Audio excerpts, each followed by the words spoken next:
Hello, हाय, नमस्कार. मी मोनालीज corner या आपल्या मराठी चॅनलमध्ये मनपूर्वक स्वागत. तर आज आहे संक्रांत. पुरणपोळ्या तर करायच्या होत्या. आपण सर्वांसाठी आधी पोहे करून घेतले. कढईमध्ये तेल घालून शेंगदाणे तळून घेतले. जिरं, मोहरी, हिरवी मिरची, कढीपत्ता, कांद्याची फोडणी तयार केली. मग हळद, मीठ घालून परतवून घेतलं. मी आधीच पोहे भिजवून ठेवले होते, तेही त्यात घातले. पोहे छान हलवून 2 मिनिटं वाफवून घेतले. तयार आहेत आपले मस्त गरमागरम पोहे. सर्वांनी नाश्ता करून घेतला. पोसायला जायचं होतं म्हणून पुरणपोळीचाही स्वयंपाक पटकन उरकून घेतला. तुम्हाला जर पुरणपोळीचा लॉंग व्हिडिओ हवा असेल तर कमेंट बॉक्समध्ये नक्की सांगा, मी तो अपलोड करेल. आम्ही मोठे व्हिडिओ पण काढतो, पण कुणी जास्ती बघत नाही म्हणून मी अपलोड करत नाही.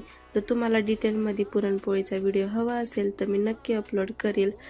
आमच्या घरामध्ये सर्वांनाच पुरणपोळी आवडते म्हणून मी आज पुरणपोळीच बनवली होती. मी पुरणपोळीच्या पिठामध्ये मैदा वगैरे काहीच घालत नाही. सर्व पीठ गव्हाचंच घेते आणि तेल आणि तूप दोन्ही मिक्स करून लावलं ना की पोळी मस्त नरम राहते. अशा प्रकारे सर्व पुरणपोळ्या करून घेतल्या. लवकरच आमटीही तयार करून घेतली. मग आम्ही पाऊसून आल्यानंतर मस्त असा गरमागरम इंद्रायणी तांदळाचा भात, आमटी, पुरणपोळी, पापडे तळून घेतले. काल व्हिडिओ अपलोड करायला वेळच भेटला नाही म्हणून हा व्हिडिओ मी आज अपलोड करते. Bye bye.